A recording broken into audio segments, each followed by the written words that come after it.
Welcome to The Explainer. Today, we're going to connect some dots, linking those trade headlines you're seeing everywhere to a much bigger and honestly a pretty wild theory about a total reset of the global economy. All right, let's just jump right in. At the absolute heart of this whole argument is this one really provocative idea, and it's this. The economic rules that we've all known, the ones the world has played by for decades, they aren't just changing. The argument is they're being taken apart on purpose. So, where does it all start? Well, it kicks off in a place we're all pretty familiar with at this point. A very public, very heated fight over trade tariffs. Okay, so this perspective points to recent U.S. tariff actions as like Exhibit A. Take a look at this. Even after Pakistan gets a trade deal, they're still looking at a 19% tariff. But then you have India, with no deal, getting hit with 25%. The argument being made here is, look, if the difference is only 6%, where's the real motivation to even come to the table and negotiate? And that apparently got a very direct response. India came out and made a huge statement, officially saying they were no longer interested in buying the American F-35 fighter jet. Now you have to understand, in the world of big money defense deals, that's not just a message, that's a megaphone. At the same time, the people who subscribe to this theory, they point to statements coming out of the White House press secretary's office. They're characterized as, well, delusional. The claim was that all these global wars had been stopped, but the interesting part is that many of the countries involved apparently had no idea they were even on the brink of a conflict that needed stopping. Okay, so this all brings us to the real heart of the theory. The idea that these trade fights, they aren't just random punches being thrown. No, the argument is that they are very calculated moves on a much, much bigger economic chessboard. So, first, let's get on the same page. What even is de-dollarization? Simply put, it's the process of countries around the world reducing how much they rely on the US dollar for, everything. Global trade, finance. They're looking to use their own currencies, or maybe other currencies, to do business instead. Now, according to this perspective, there's a whole playbook here. Step 1, you slap on tariffs. What does that do? It makes stuff more expensive for consumers in the US and the West. Step 2, those higher prices force people to buy less, right? To cut back on consumption. And here's the really controversial part, the supposed end game. It's to get the population ready, psychologically, for a future where the dollar just isn't as strong, where it doesn't buy as much on the world stage, a kind of managed decline. And this is where you see some real friction.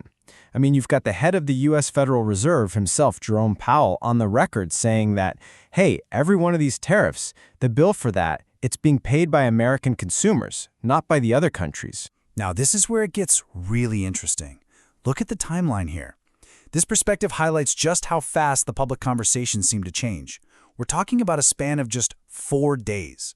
The story allegedly goes from de-dollarization is fundamentally impossible in one major outlet to another saying, it's not a threat to global stability. It's a massive shift in tone, from impossible to inevitable in the blink of an eye. So, okay, that's the big picture, the global economics of it all. But how does this actually affect real people?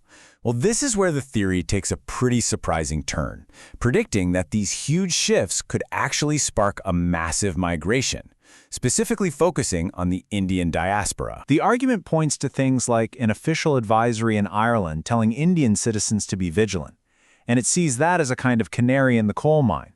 The prediction is that we're going to see similar warnings pop up for Indians living in the US and the UK. And for more evidence, the theory points to this: the fact that 8 new Indian consular application centers have suddenly opened up all across the United States. And the interpretation of why this is happening is, well, it's pretty stark.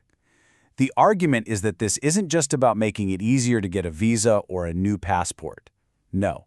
The theory is that this is about building the plumbing, the infrastructure for a potential mass exodus, a way for the Indian diaspora to get out of the West quickly and head back to India or maybe to new hubs in the Gulf. So if you follow that logic, the theory then brings it all the way down to the individual level.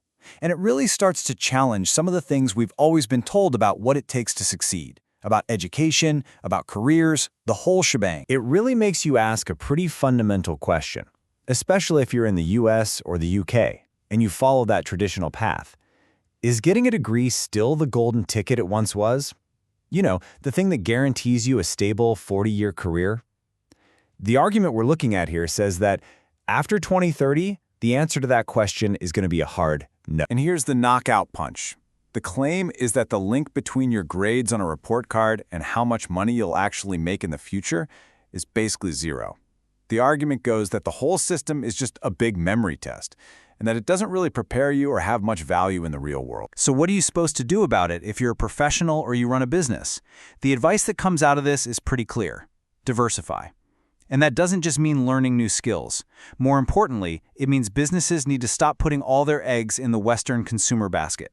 They need to start looking for clients and customers in Asia, the Gulf, and Russia.